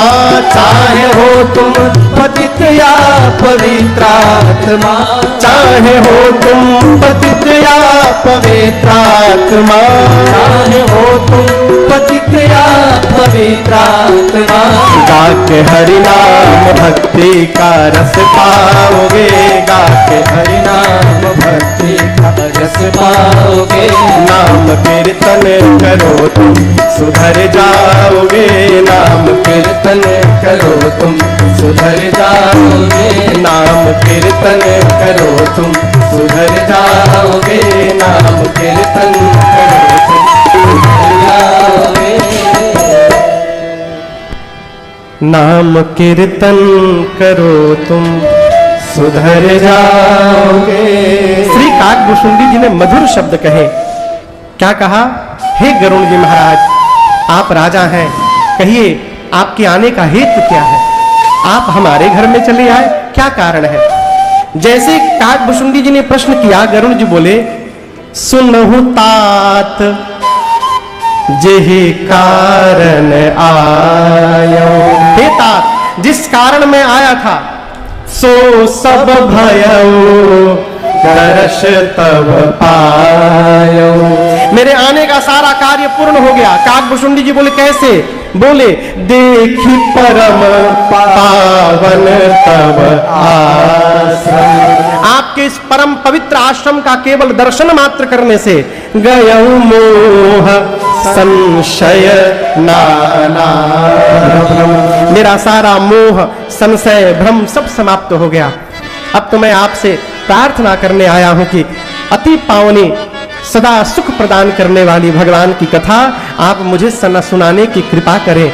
इस प्रकार चौथे घाट पर कथावाचक से पहले श्रोता ने ही भगवान की कथा की महिमा गा दी। गोस्वामी तुलसीदास जी महाराज चारों घाटों की कथाओं को समेटते हुए श्री रामचरितमानस जी में 7 कांड की रचना करते हैं। कितने कांड? 7 कांड। नाम याद है आप लोगों को? सबसे पहला कांड जोर से कहिए। दूसरा कांड अयोध्या कांड। तीसरा कांड अरण्य कांड। चौथा कांड किष्किंधा कांड। पांचवा कांड सुंदर कांड। ये सबको याद होगा। छठा कांड लंका कांड और 7वें कांड का नाम है उत्तर कांड। महापुरुषों ने अनेक प्रकार से भाव रखा है। 7 ही कांड क्यों लिखा? सप्ताह में 7 दिन होते हैं। गोस्वामी जी 7 कांड इसलिए लिख रहे हैं। देखिए आदमी पूछता बहुत है, महाराज सवेरे पढ़ना है कि रात को पढ़ना है? नहा कर पढ़ना है कि बिना नहाए पढ़ना है? बिस्तर पर बैठ के पढ़ना है कि भुइयां नीचे बैठ के पढ़ना है? लेट के पढ़ सकते हैं क्या? घर के बाहर पढ़ना है कि मंदिर के भगवान के सामने पढ़ना है? बहुत प्रश्न करता है। पराठा खाने में कोई प्रश्न नहीं। सवेरे खाएं कि रात को खाएं, बिस्तर पर खाएं, बाहर खाएं, जब मिले तभी शुरू हो जाता है।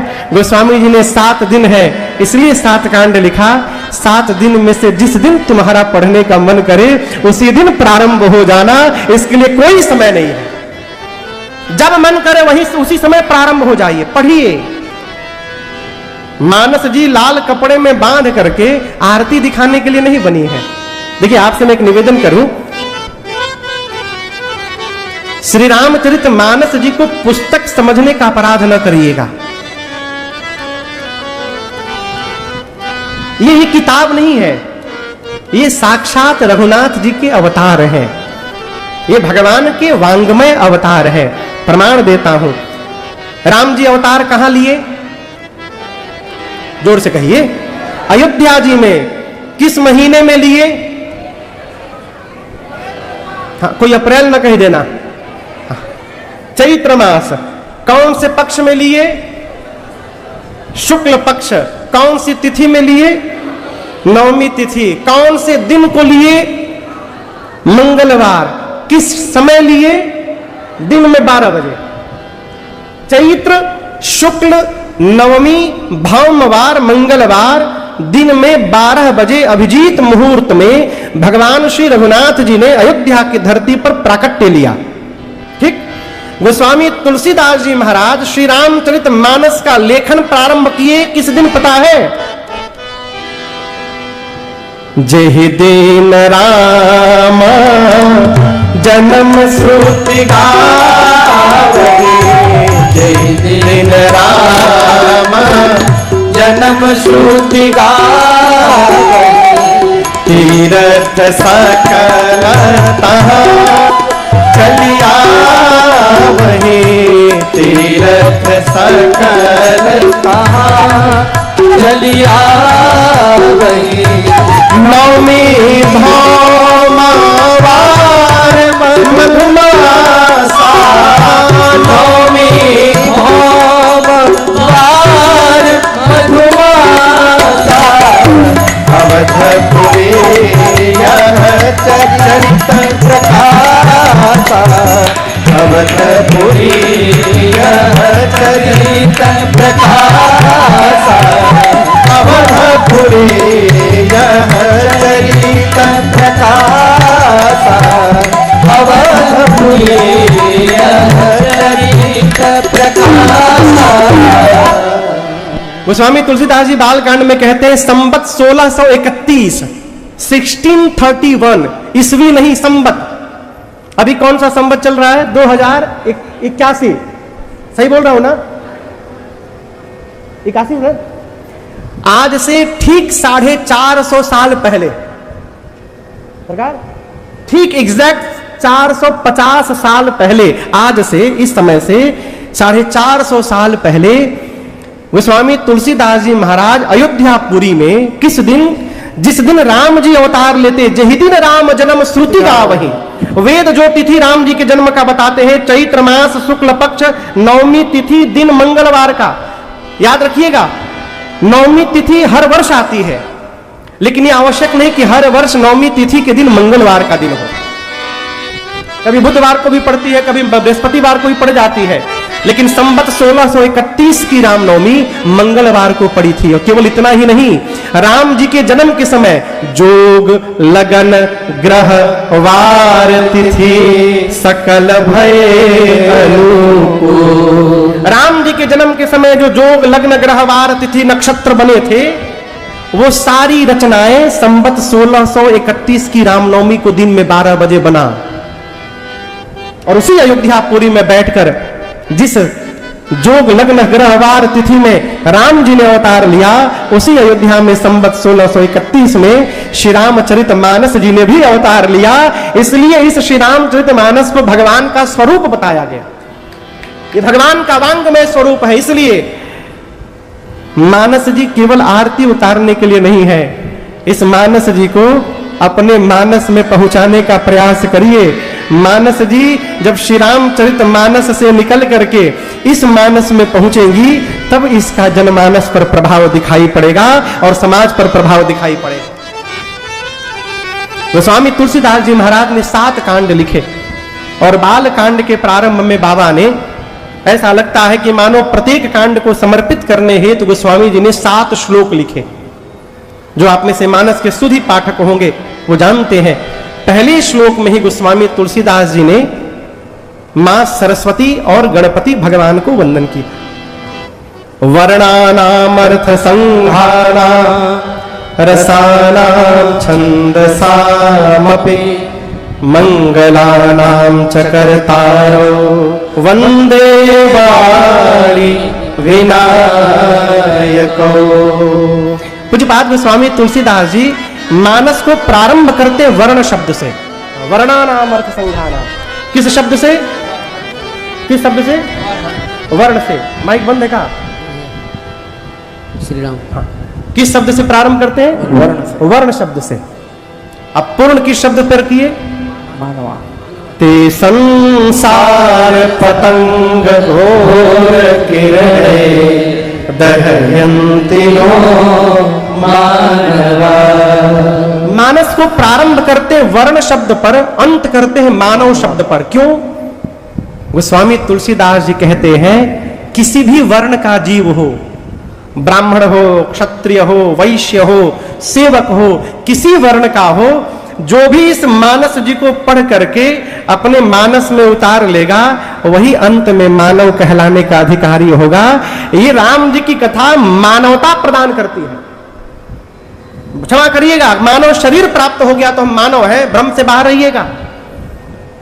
एषाम न विद्या न तपो न दानम ज्ञानम न शीलम न गुणो न धर्म, कहते हैं ना, ते मर्त्य लोके भूरिभार भूता मनुष्य रूपेण मृगाश्चरन्।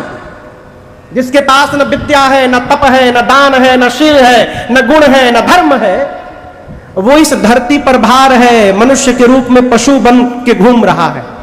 अंतर क्या है? खोपड़ी पर सींग नहीं निकला है, अब पीछे पूंछ नहीं निकला है, बस। थोड़ी बात कड़वी है। हम लोग भी पेट के लिए दौड़ते हैं, भोजन के लिए।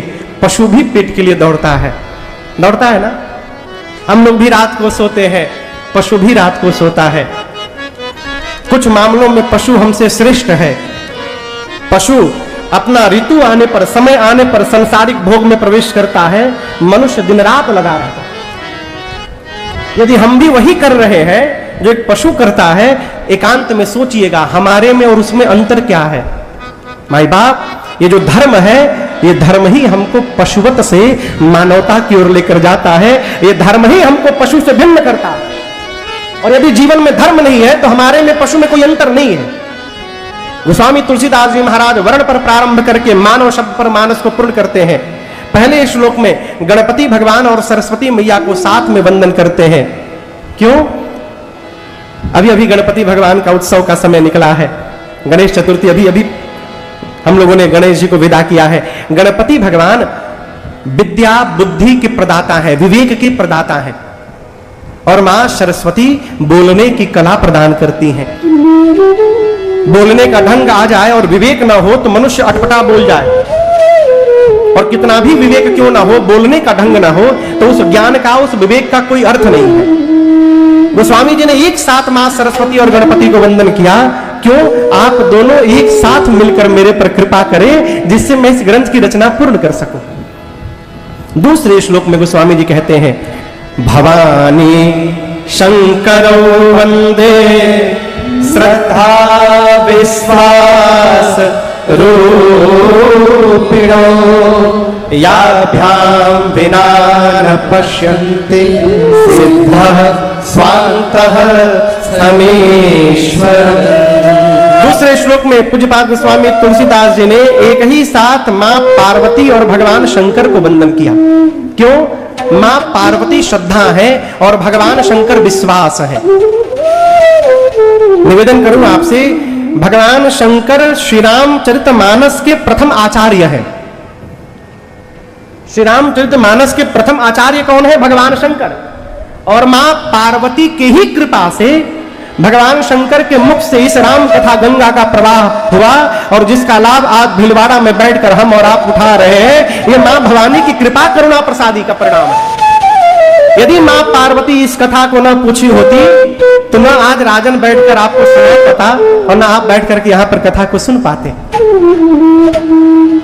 गोस्वामी तुलसीदास जी ने मां और भगवान शंकर को वंदन किया। क्यों? मां श्रद्धा है और भगवान शंकर विश्वास है। जीवन में जब तक श्रद्धा और विश्वास का मिलन नहीं होगा तब तक वहां भगवान की कथा गंगा प्रवाहित ही नहीं हो सकती।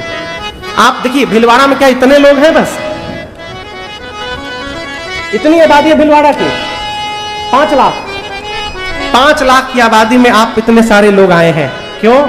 आप आए नहीं हैं, आपके जीवन की श्रद्धा और भगवान की कथा के प्रति आपका विश्वास, ये श्रद्धा और विश्वास ही आपको घर से निकाल कर यहां बिठाया है, जिससे आपके मन में ये कथा गंगा बह रही है। जीवन में 3 वस्तुओं का अभाव हो जाए तो यह कथा समझ में नहीं आती। यहां पर तो हम चकाचक खूब दिव्य स्थान सरकार ने दिया है रहने के लिए, खूब बढ़िया जगह है, आनंद आ गया देख करके, खूब आनंद होगा 9 दिन है। कल्पना करिए यदि यहां पर कोई परिचित न होता तो होटल में रहना होता। यदि हम आते और कोई परिचित न हुआ, यहां पर 4-5 दिन रुकना हुआ, चाहे कितना भी दिन, कहां रहते? होटल में। होटल में कब तक रहते? कहिए, होटल में आप कब तक रह पाएंगे? पूछ रहा हूं।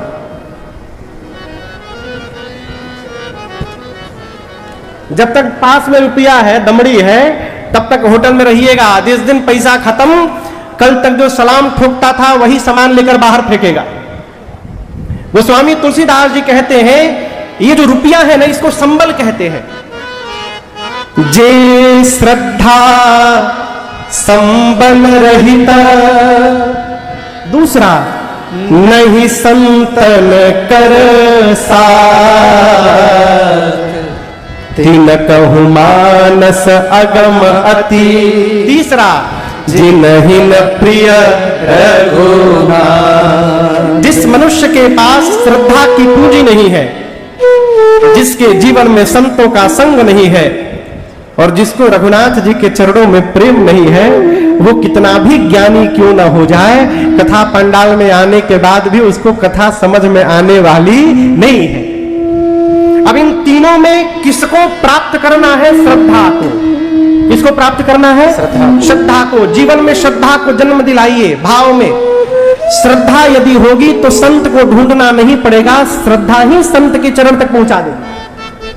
और संत चरण की प्राप्ति होगी तो कथा सुनते सुनते एक दिन अनंत के चरणों में प्रेम की प्राप्ति हो जाएगी। ये श्रद्धा ही सबसे परिपूर्ण कर देगी।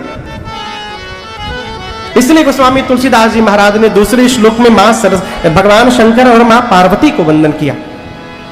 तीसरे श्लोक में भगवान शंकर के गुरु स्वरूप को वंदन किया। वंदे बोधमयम नित्यम गुरुम शंकर रूपिणम यमाश्रितो हि वक्रोपि चंद्र सर्वत्र वंदते। कहते हैं गोस्वामी जी, जिस शंकर भगवान की शरण में आने के बाद टेढ़ा चंद्रमा भी जगत वंदनीय हो गया, ऐसे भगवान शंकर को मैं बारंबार वंदन करता हूं। चौथे श्लोक में आदि कवि बाबा वाल्मीकि और श्री हनुमान जी को वंदन किया। 5वें श्लोक में जगत जननी मां जानकी को वंदन किया। 6वें में प्रभु श्री राम को वंदन किया। और 7वें श्लोक में गोस्वामी तुलसीदास जी घोषणा करते हैं, मैंने इस ग्रंथ की रचना कैसे की। नाना पुराण निगमागम सम्मतम यद रामायणे निगदितं क्वचिदन्यतोऽपि स्वान्तः सुखाय तुलसी रघुनाथ गाथा भाषा निबंधमति मंजुल मातनोति।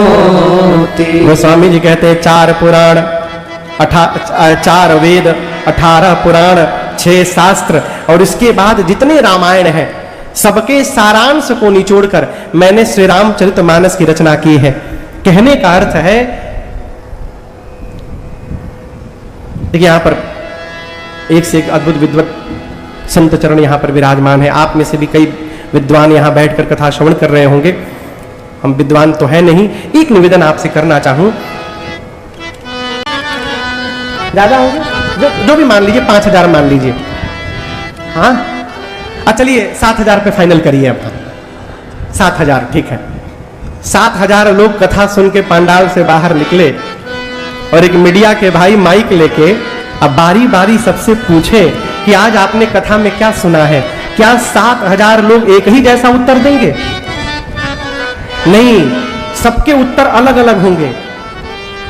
गए एक ही जगह से हैं लेकिन उत्तर 7000 हो गए। उसी प्रकार राम जी के साथ लीला में जितने लोग थे जितने बानर थे, जितने कोल भील थे, जितने ऋषि महात्मा थे, सबने अपने अपने जीवन में एक रामायण की रचना की। जिसने जैसा देखा, जिसको जैसा समझ में आया, उसने वैसी राम कथा की रचना कर दी। इस प्रकार रामायण की संख्या 100 करोड़ से ऊपर हो गई। गोस्वामी जी कहते हैं 4 वेद, 18 पुराण, 6 शास्त्र और जितने रामायण है, जहां तक गोस्वामी जी सुने थे 70 वर्ष की अवस्था तक, गोस्वामी जी कहते हैं सबको निचोड़ कर मैं श्री रामचरितमानस की रचना करने जा रहा हूं। इसका अर्थ है, यदि हम और आप घर में बैठकर केवल श्री रामचरितमानस जी को पढ़ने का स्वभाव बना ले, तो केवल मानस जी को ही पढ़ने से 4 वेद, 18 पुराण, 6 शास्त्र और जितने रामायण है, सबको पढ़ने का फल घर बैठे प्राप्त हो सकता है, यदि केवल रामचरितमानस पढ़ने का स्वभाव प्राप्त हो जाए। इसका प्रमाण प्रातस्मरणीय पूज्य श्री स्वामी अखंडानंद सरस्वती जी महाराज थे, श्रीधाम वृंदावन। पूज्य स्वामी जी नित्य मानस जी को सुनते थे, डेली अपने एक शिष्य को बिठा देते थे, कहते थे सुनाओ, 1 घंटा नित्य रामचरितमानस सुनते थे। कलकत्ता से उनके एक शिष्य गए, सेठ जी अग्रवाल साहब थे। एक दिन उन्होंने पूछा अग्रवाल जी ने कि स्वामी जी आप तो परम वेदांती हैं, ज्ञानी हैं, कभी भागवत सुन लेते, कभी गीता सुनते, कभी पुराण सुनते, रोज रामचरितमानस सुनते हैं। स्वामी जी बोले इधर आओ, पास बिठाकर पूछे तुम्हारे प्रश्न का उत्तर बाद में दूंगा, पहले मैं पूछता हूं उसका उत्तर दो।